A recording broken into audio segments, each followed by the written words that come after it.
Ask doctor John Watson type చేసి మీ questions అడగండి, తప్పకుండా రిప్లై చేస్తాను. Saurabh KP, sir does hair fibre help with hair thinning? Hair fibre వాడితే హెయిర్ థిన్నింగ్ ఇంప్రూవ్ అయిపోతుందా అంటే, హెయిర్ ఫైబర్ అనేటువంటిది ఎటువంటి మెడికల్ డ్రగ్ కాదు, ఎటువంటి ట్రీట్మెంట్ ఆప్షన్ కాదు. Hair fiber is a masking mechanism or camouflage technique. అంటే హెయిర్ ఫైబర్ వాడడం వల్ల మీ జుట్టు అమాంతం పెరగడం కానీ, మీ హెయిర్ థిన్గా ఉండేది కాస్త థిక్ అవ్వడం కానీ జరగదు.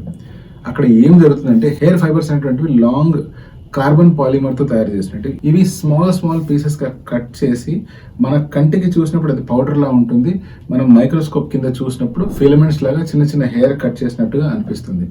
ఇవి ఏం చేస్తాయి అంటే, స్టాటిక్ ఫోర్స్ వల్ల మనం హెయిర్ మీద స్ప్రే చేసుకున్నప్పుడు మన ఎగ్జిస్టింగ్ హెయిర్కి అటాచ్ అయిపోతాయి, అంటే హెయిర్కి ట్రీ షేప్లో అతుక్కుంటాయి. అలా చేయడం వల్ల ఆర్టిఫిషియల్గా ఆ ఏరియాలో హెయిర్ అనేటువంటిది థిక్గా కనిపిస్తుంది, అంటే చూడ్డానికి అది థిక్గా కనిపిస్తుంది. అంతేకాకుండా స్కాల్ప్ సర్ఫేస్ మీద కూడా అది స్ప్రెడ్ అయిపోవడం వల్ల లైట్ ఎప్పుడైతే మన స్కాల్ప్ మీద పడి రిఫ్లెక్ట్ అవుతుందో అప్పుడు చూసే వాళ్ళకి అది బట్టతల్లాగా కనిపించే అవకాశం ఉంది. బట్ ఎప్పుడైతే ఈ ఫైబర్ వాడతామో దాని మీద పడుతున్న లైట్ కాస్త అది అబ్జార్బ్ చేసుకుంటుంది అండ్ చాలా తక్కువగా రిఫ్లెక్షన్ ఇస్తుంది. అలా చేయడం వల్ల చూసే వాళ్ళకి అది బట్టతల అని అనిపించదు, మొత్తం డార్క్గా కనిపిస్తూ ఉంటుంది. అంతేకాకుండా హెయిర్ మీదకి ఈ ఫైబర్స్ వచ్చి అటాచ్ అయిపోవడం వల్ల హెయిర్ డెన్సిటీ ఇంప్రూవ్ అయినట్టు మనకు భ్రమ కలిగిస్తుంది. సో ఇది ఒక ఇల్యూషన్ మాత్రమే. బట్ రెగ్యులర్గా ఇలా వాడుతూ ఉండొచ్చా, హెయిర్ థిన్ అయినప్పుడు ఇలా వాడుకోవచ్చా అంటే ఎస్, తప్పకుండా వాడుకోవచ్చు. బట్ మనం అర్థం చేసుకోవాల్సింది ఏంటంటే, ఇది ట్రీట్మెంట్ ఆప్షన్ కాదు, ఇది ఒక టెంపరీ టెక్నిక్.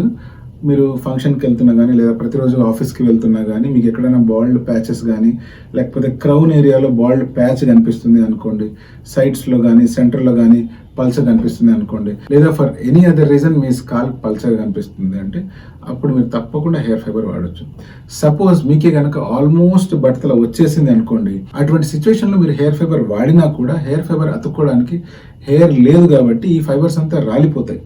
సో ఆ ఏరియా నల్లగా పెయింట్ వేసినట్టు కానీ, నల్లగా మసి పూసినట్టు కానీ అనిపిస్తుంది. అందుకని మీకు బాల్డ్నెస్ ఎక్కువ ఉంది అంటే హెయిర్ ఫైబర్ హెల్ప్ చేయదు.